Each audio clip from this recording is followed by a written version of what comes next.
Hello मित्रों, जय आदिवासी, जय जोहार बधाने। तो मित्रों આપણે જઈ રહ્યા છીએ સંતરામપુર અને અત્યારે રસ્તામાં આવીને બ્લોગ બનાવ્યો છે અને થંબનેલ અને ટાઇટલ જોઈને તમને ખબર પડી ગઈ છે। અને અત્યારે આપણે બોચેલામાં છે અને બહુ દિવસે બ્લોગ આવે છે। તો બસ મિત્રો તમારે બીજું કંઈ નથી કરવાનું, વિડીયોને શેર કરવાનો છે અને ચેનલને સબસ્ક્રાઈબ કરી નાખવાની છે, એક નાની કમેન્ટ કરી નાખવાની છે મિત્રો। તો ચાલો આપણે જઈએ સંતરામપુર। તો તમે બ્લોગમાં એન્ડ સુધી જોતા રહેજો અને ચેનલ ઉપર પહેલી વાર આવ્યા હોય તો ચેનલને સબસ્ક્રાઈબ કરતા રહેજો। જેટલા બી આ ગ્રુપમાં જોડાયેલા છે એટલા ચેનલને સબસ્ક્રાઈબ કર્યા વગર આગળ જાય ના, અને 2 મિનિટ વિડીયો જોજો, આખો બ્લોગ ના જુઓ તો કંઈ વાંધો નહીં। તો ચાલો મળશું સંતરામપુર।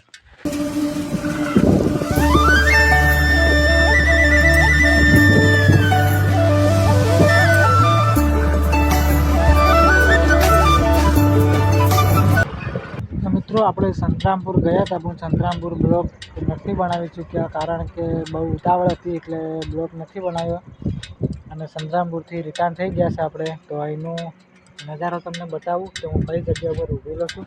તો તમે જોઈ શકો છો, અહીંયા જોઈ શકો આપણે મેન રસ્તા ઉપર છીએ અને આવા કંઈક જગ્યા ઉપર આપણે ઊભા છીએ પોલ ઉપર અને આપણે આ ગાડી છે।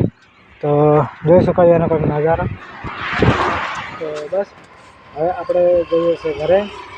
તો સંતરામપુર બ્લોગ નથી બનાવી ચૂક્યો બરાબર, તો કંઈ વાંધો નહીં, ફરીથી આપણે ક્યારેક બનાવીશું સંતરામપુરનો બ્લોગ, એવું ટેન્શન જેવું નથી આપણે। અને હું આવ્યો તો ત્યાંથી લેટ આવ્યો હતો, લગભગ 3 વાગે નીકળ્યો હતો એટલે આપણે બ્લોગ નથી બનાવ્યો, પણ કંઈ વાંધો નહીં। તો એનો નજારો પણ તમે પલ ઉપરથી નીચે જોઈ શકો છો, આ પાણી છે જોઈ શકો છો આ બાજુ, હા। તો કંઈ વાંધો નહીં, આપણે ઘર તરફ જવું છે તો નીકળીએ ઘરે।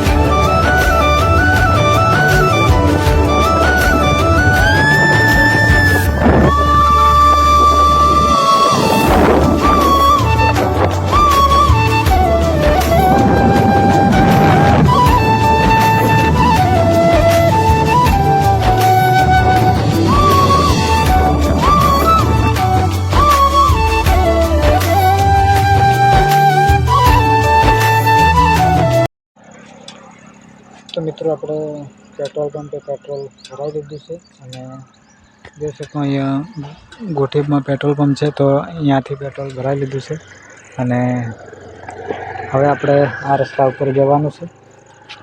કંઈ વાંધો નહીં, નીકળીએ ઘરે। ટાઈમ બહુ થઈ ગયો, લગભગ 5 વાગવા આવ્યા છે, તો આપણે નીકળી જઈએ ઘરે ને આ પેટ્રોલ પંપ પરથી પેટ્રોલ ભરાવી તમે જોઈ શકો છો અહીંયાથી। તો અને આપણે આ વસ્તુ માટે ગયા હતા ગાડીની NOC માટે, તો કંઈ વાંધો નહીં, ચલો જઈએ ઘરે।